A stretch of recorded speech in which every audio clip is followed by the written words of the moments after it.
¿Quién es María José Peña?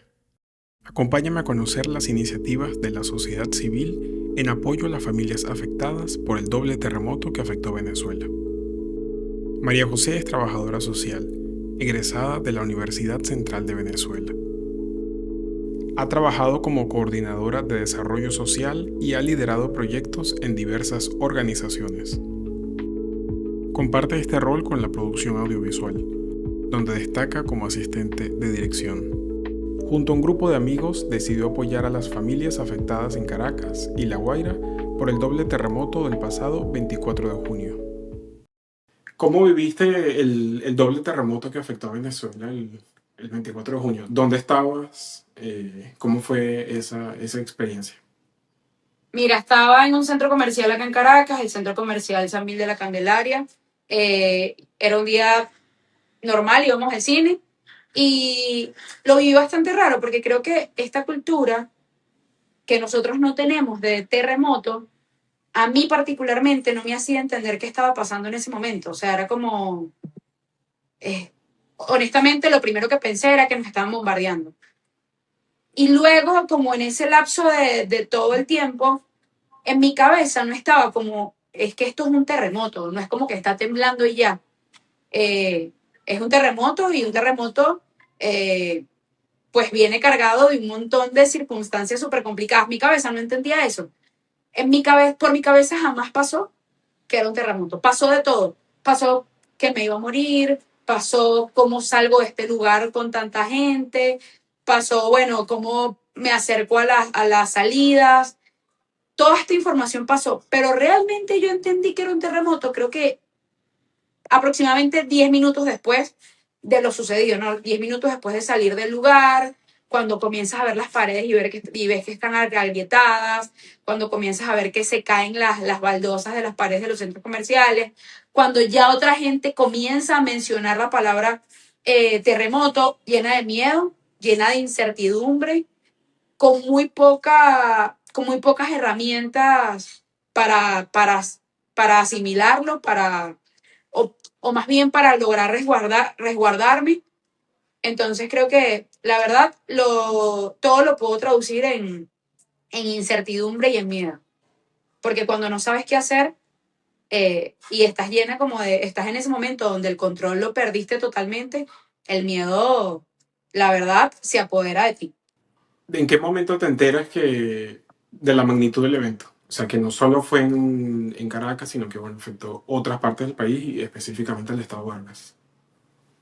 Fue muy loco, pero la verdad me enteré mucho después y lo agradezco un montón, aproximadamente que como dos horas y media después. Lo agradezco un montón porque mi familia, mi mamá, mi hermana, mi cuñado y mis sobrinas estaban en La Guaira, estaban en la playa, estaban en un día de playa. Entonces, claro, cuando yo logro salir del centro comercial, que específicamente queda en San Bernardino y esa zona fue bastante afectada, entonces en los alrededores se veían los edificios caídos, se veía la gente afuera de las calles y, y yo sin saber, bueno, realmente qué está pasando, qué estaba pasando. Logré fue salir en el carro hasta la autopista, tomar la autopista y ya estar como en un lugar donde no tuviera edificios alrededor para, bueno, parar el carro, tomar el teléfono y decir, llamar a mi familia, mira, están todos bien, ¿qué está pasando? Aproximadamente duré una hora sin comunicarme con mi mamá, mi hermana y mis familiares. Y lo agradezco porque en ese momento no sabía qué había pasado en La Guaira. Yo creo que si fuese sabido qué había pasado en La Guaira, mis nervios fuesen sido muchísimo peor de lo que fueron al no saber nada de mi familia. Entonces, más o menos 2 horas después, cuando ya supe de mi familia, comienzo a entrar en las redes sociales y es cuando comienzas a ver, mira, pero es que se cayó este edificio, es que hay gente en La Guaira que está debajo de los escombros, es que hay un montón de gente que perdió sus casas, que no solo fue en La Guaira, sino que también acá en nuestros alrededores hay zonas que la verdad no son mencionadas, pero que las casas también sufrieron muchísimo el impacto del doble terremoto. Entonces fue aproximadamente 2 horas y media después cuando dije, esto honestamente acabó con muchísimas cosas y fue mucho más fuerte de lo que yo me lo imaginé. ¿Cómo surgió esa idea para empezar a ayudar a las personas, a las familias afectadas en La Guaira? ¿Fue una iniciativa propia? ¿Fue luego hablando con amigos? ¿Cómo inició Surgió, eso?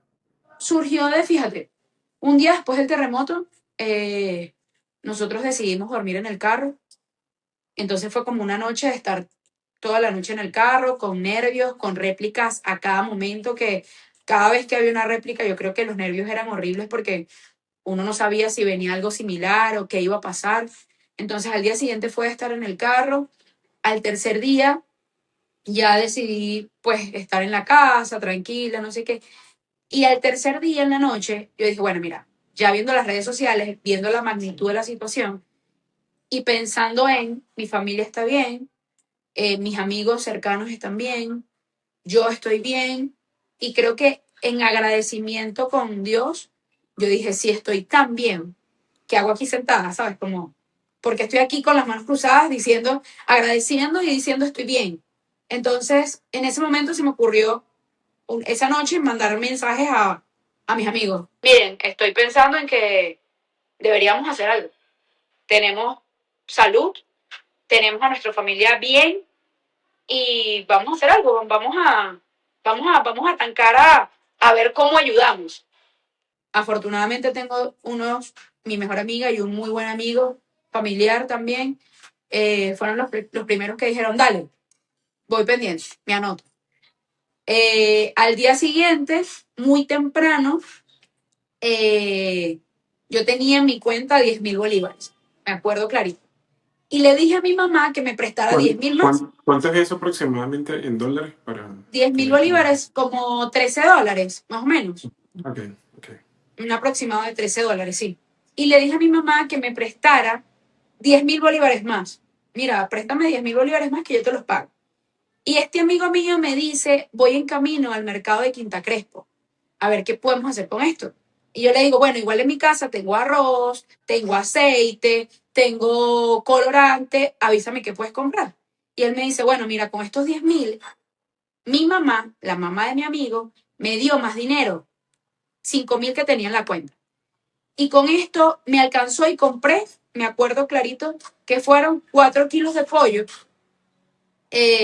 envases de aluminio y aliños, que no los teníamos, pero que de repente llegaron a la casa. Un señor, un conocido, llegó con unos aliños y listo.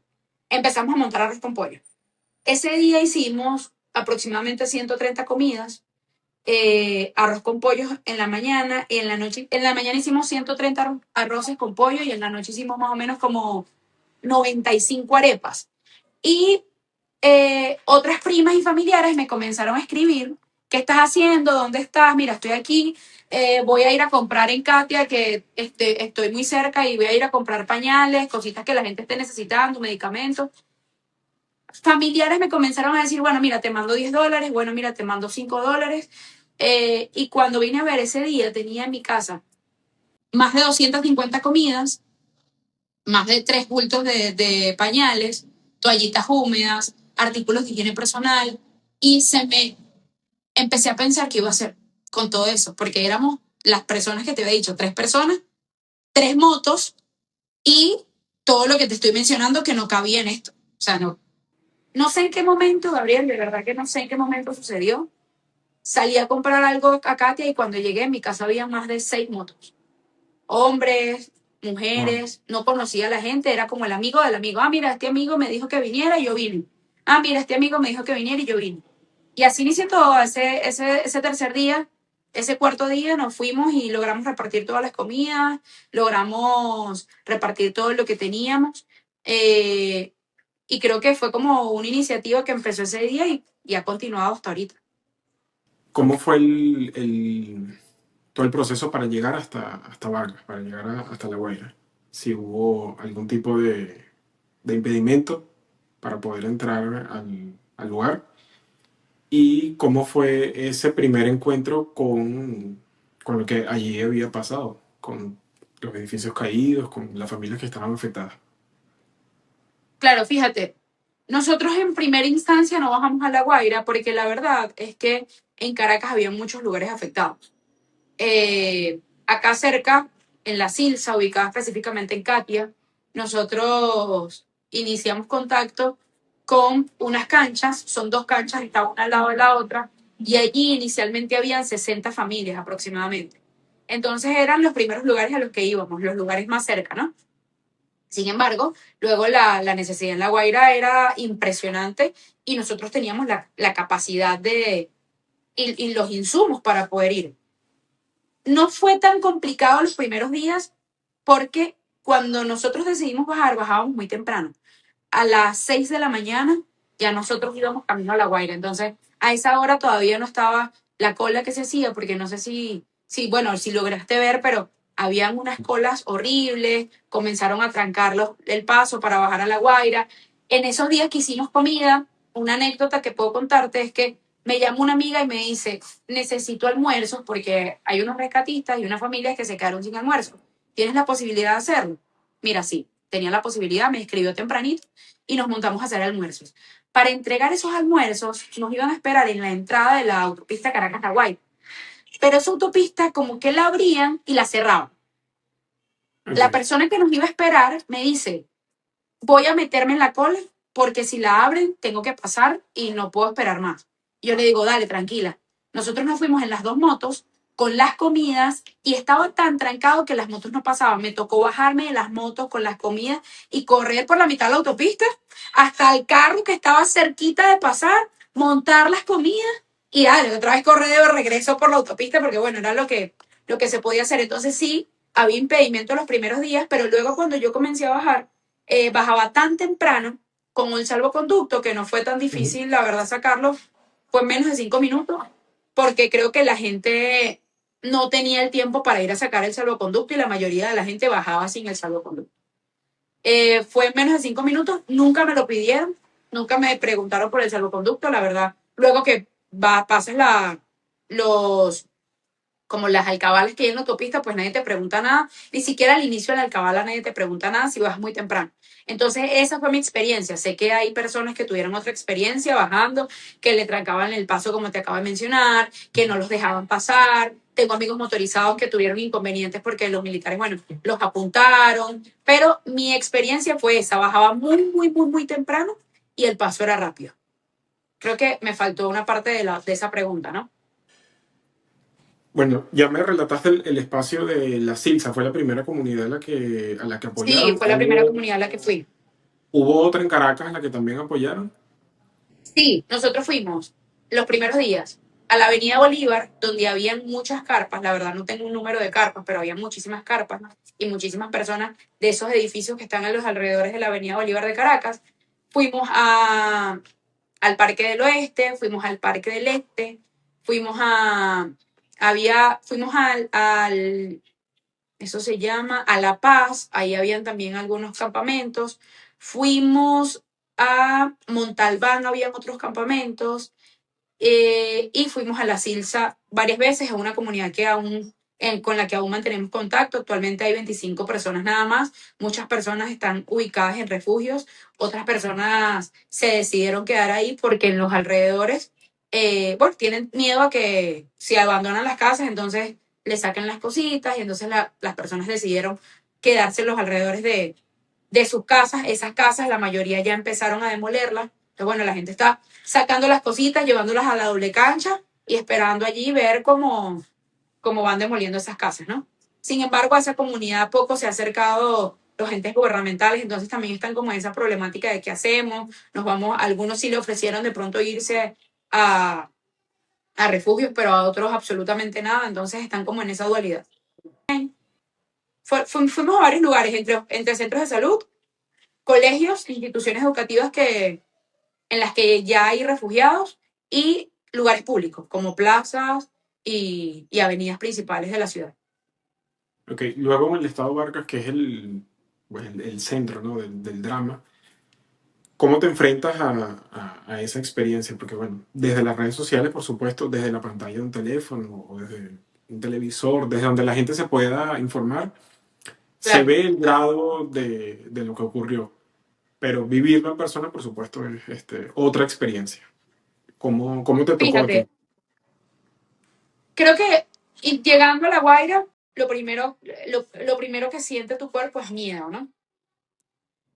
Pero luego particularmente yo comencé a sentir como mucha nostalgia. Me gusta mucho la playa, La Guaira nos queda muy cerca, entonces es como, bueno, vamos un momentico a La Guaira, nos bañamos a la playa y subimos, o vamos y nos quedamos todo el día en La Guaira. Entonces fue como llegar y no creerlo.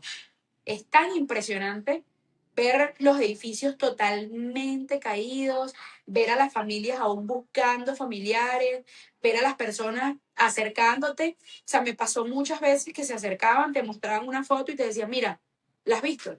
Estoy aquí desde hace 3 días buscando a mi hija, no la encuentro. Y así, personas que la realidad es te choquea mucho. O sea, llega un momento en el que yo, que conozco La Guaira y que subo, bajo, me muevo por la Guaira como que si es mi ciudad natal, no la conoces. Porque normalmente el cerebro está acostumbrado a decir, ah, bueno, voy por aquí, aquí está este edificio, aquí está este otro edificio, aquí, mira, aquí está este negocio de comida, aquí está este otro lugar. Pero llegó un momento en el que yo me sentía perdida. ¿Dónde estamos?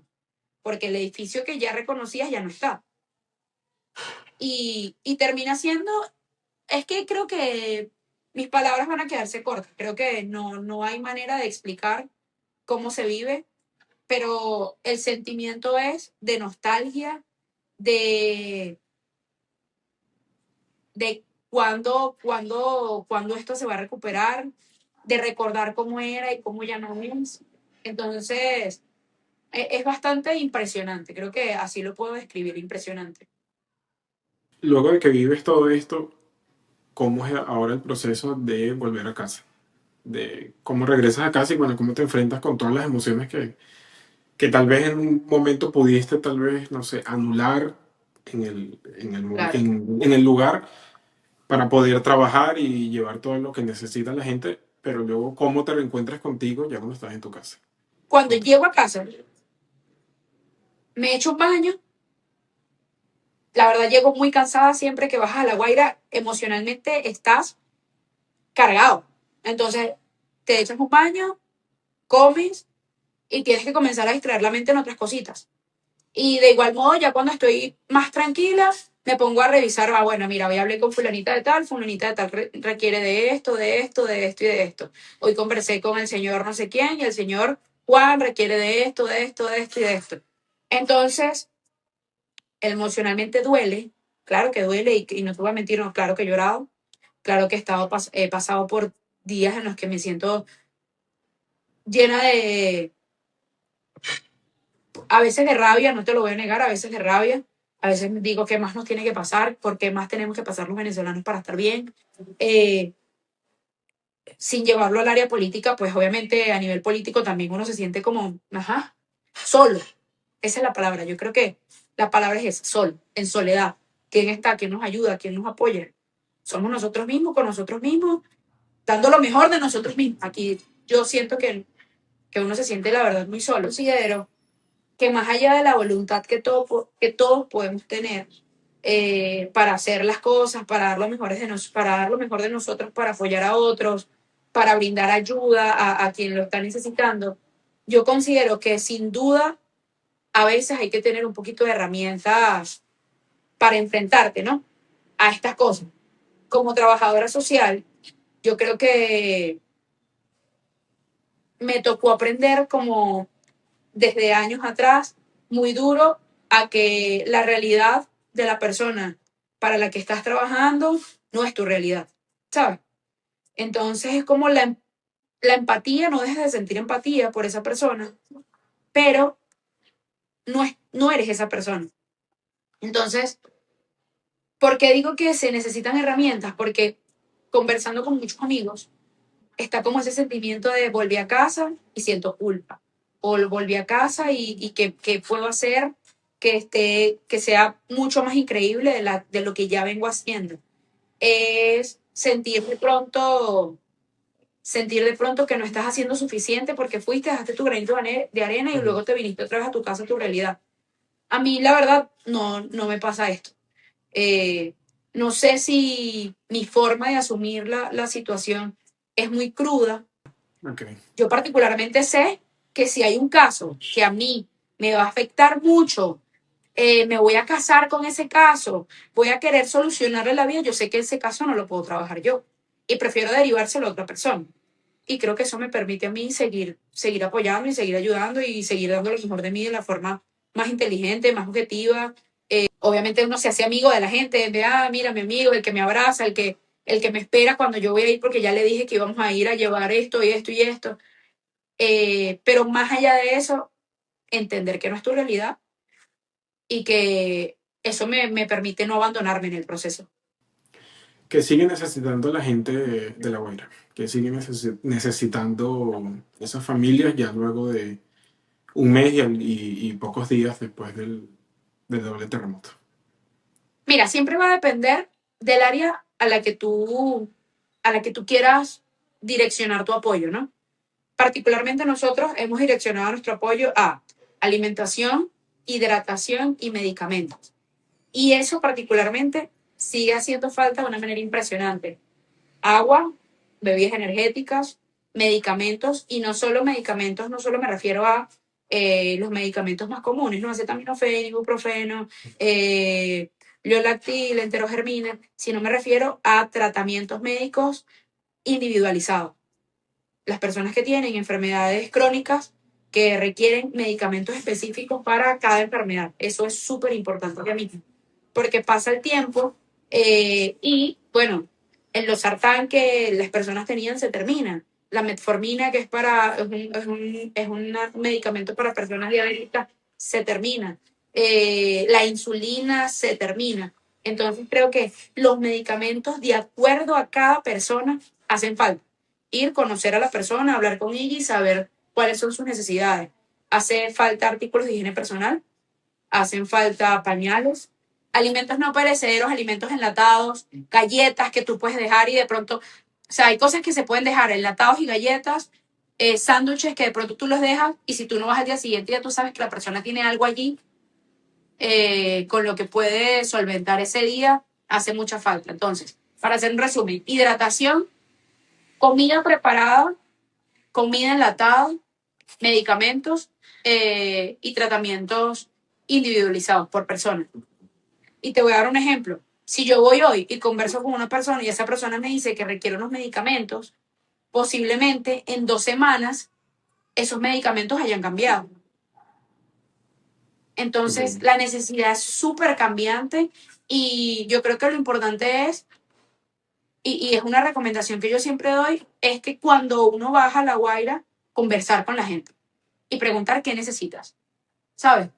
Porque yo puedo creer que la persona necesita agua, pero posiblemente la persona está full de agua y lo que requiere son frutas o medicamentos. Entonces, la importancia de poder hacer ese análisis de necesidades de las personas para que el trabajo no sea tampoco en vano. O sea, asistencia médica se necesita un montón. Es una de las cosas a las que me gustaría de pronto poder bajar más seguido con puntos de asistencia médica porque es súper necesaria. No es tan fácil la logística para bajar a médicos y subir a médicos de Caracas a La Guaira. Es mucho más costoso que bajar insumos en un carro y subirlo, pero es súper necesario. Porque hay patologías que han salido después del doble terremoto y que esas personas no están siendo atendidas. Tratemos de hacer un pequeño ejercicio en el futuro. ¿Cómo te ves de aquí a un año? ¿Te ves aún apoyando en La Guaira? ¿Te ves trabajando en alguna ONG? ¿Te ves creando alguna iniciativa? ¿O de esta misma forma a través de grupos de amigos yendo y viniendo? Creo que me veo creando mi propia iniciativa, trabajando de una forma organizada. Ya mismo estoy intentando entender. Al principio era compramos, vamos, compramos, vamos, compramos, vamos. Pero bueno, no es mentira que debo trabajar, ¿no? Porque en casa hay necesidades propias. Entonces hay que trabajar. Ya el mundo audiovisual está reactivándose, entonces ya mismo hay proyectos audiovisuales que están en camino, en los que estoy trabajando. Y quisiera evaluar la posibilidad de tener una propia iniciativa que me permita no abandonar el mundo audiovisual, que no me exija un tiempo completo, es decir, que no me exija estar en una oficina, que no me exija bajar todos los días a La Guaira, sino que me permita crear mis propias estrategias para dar respuesta a las necesidades que uno va evaluando y que uno va conociendo en el camino.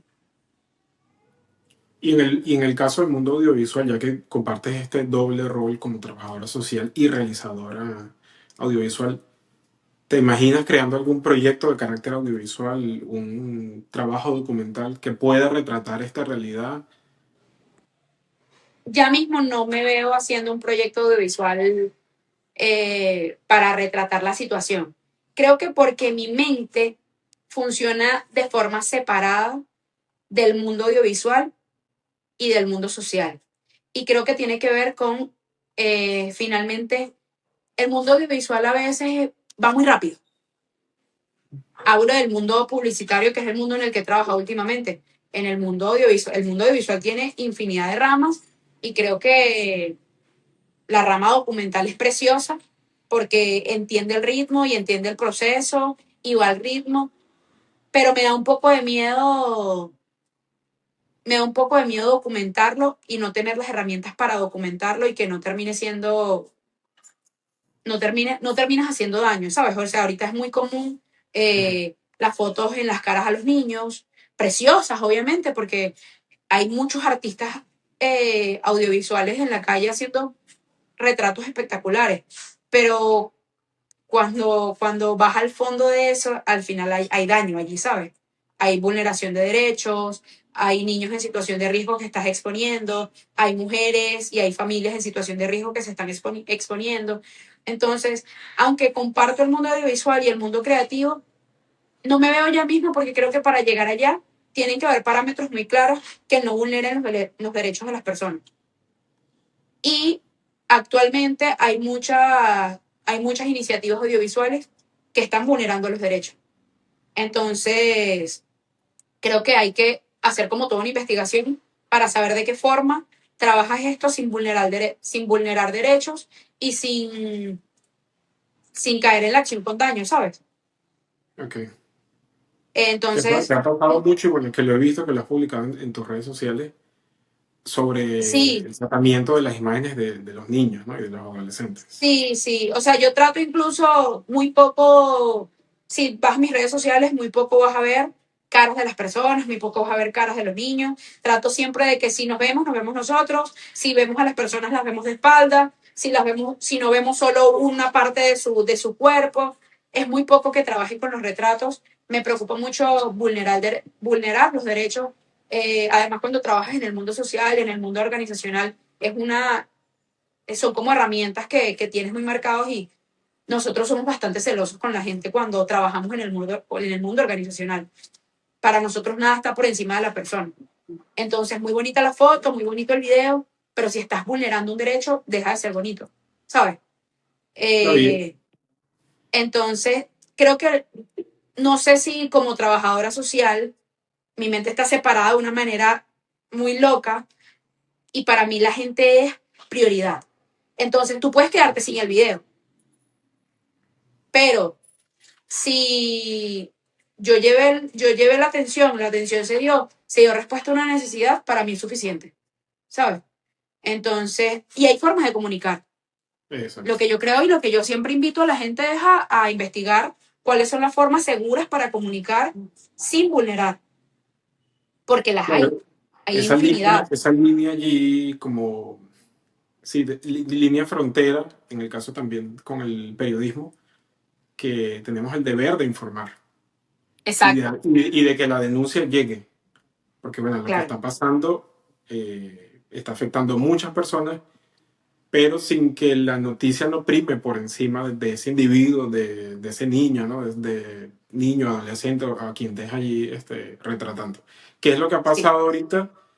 Y contando igual esos proyectos documentales, fotográficos que han surgido. Creo que la gente está aprendiendo sobre la marcha, algunos, Sin y duda, otros que sencillamente, bueno, yo creo que sí se están aprovechando de lo que está ocurriendo para más likes, para más views, para poner más grandes pues, sí. sus cuentas en redes sociales. Yo creo que es importante también en este momento entender que no se trata de mí no se trata de la persona, no, o sea, específicamente hablo de mí, esto no se trata de mí. Esto se trata de la gente a la que estamos ayudando. Esto se trata de personas que perdieron su vivienda, que perdieron familiares, que lo perdieron todo. Y cuando uno entiende eso, uno se da cuenta que hay cosas que están de más, ¿no? O sea, cuando hay gente que se está aprovechando y finalmente es eso, es gente que no entiende que no se trata de mí. Yo considero que todos tenemos un lugar en la sociedad y debemos saber cómo ser, cómo llenar ese lugar en la sociedad sin vulnerar a nadie. Una última pregunta, igual como ejercicio para el futuro. ¿Cómo imaginas al Estado Vargas y cómo imaginas a Caracas en 10 años? ¡Wow! Si me, tú me estás diciendo cómo lo imagino. Yo lo Sí. imagino igual de bello que como lo teníamos hace más de, de un mes, sin edificios altos y sin construcciones. Ya sabemos que hay muchos lugares en los que no se debieron construir. Y lo imagino con edificaciones seguras, pero lo imagino aún como un lugar turístico en el que vamos a seguir yendo y vamos a seguir disfrutando, pero de una forma segura, ¿no? Creo que va a ser un lugar en el que la gente va a seguir viviendo, pero con seguridad. ¿Cómo me imagino Caracas? De la misma manera, segura, tranquila, con ciudadanos emocionalmente bien y con cultura. Actualmente nos dimos cuenta que necesitamos tener cultura de sismo, cultura de terremoto y cultura bueno, de estos desastres naturales eh, de los que yo pensaba que no nos iban a llegar nunca, pero fíjate que sí. Ok. Bueno, María, muchísimas gracias por tu tiempo, por conversar, por compartir tu experiencia, que es valiosa, por todo el trabajo que has hecho, que también es valiosísimo, y bueno, que sigan esas experiencias de la sociedad civil, que son las que al final pues, han hecho todo. No, gracias a ti, Gabriel, por darme un espacio y bueno, debo confesarte que es la primera entrevista que hago. Ya me habían invitado a una y la había rechazado, justo porque esto no se trata de mí. Y yo no quiero que la gente me vea como una persona que hizo demasiado. Yo simplemente en agradecimiento con Venezuela, con mi ciudad, con mis amigos, con Dios, por estar bien y por estar saludable, fue que inicié como todo esto, ¿no? Pero no se trata de mí, no se trata de mis amigos, se trata de la gente que está sufriendo y de la gente que necesita seguir siendo atendida, de la gente que necesita que le sigamos llevando recursos. Se trata de las personas que fueron afectadas. Entonces creo que por eso me costaba tanto hablar de mi experiencia.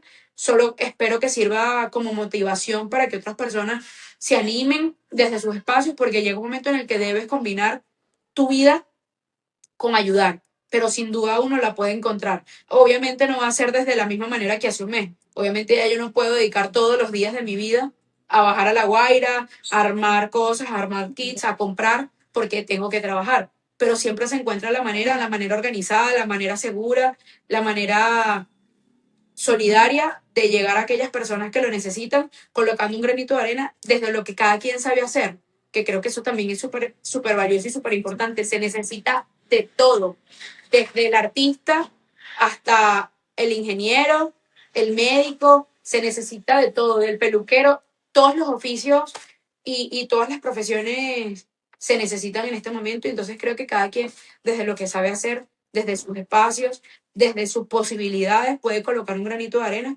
y, y nada, que esto siga siendo masivo porque yo creo que esto apenas comienza. Y ya mismo yo te puedo decir que estoy cansada, pero en una semana ya voy a estar descansada y voy a tener la energía. Y creo que de eso también se trata, ¿no? De que mientras yo estoy cansada hay un montón de gente activa y luego cuando yo me active, esa gente que estaba activa entonces descanse. Se trata de entender que este proceso no termina, que va a llevarnos muchísimo tiempo y que hay que hacerlo de forma organizada, pero hay que hacer algo.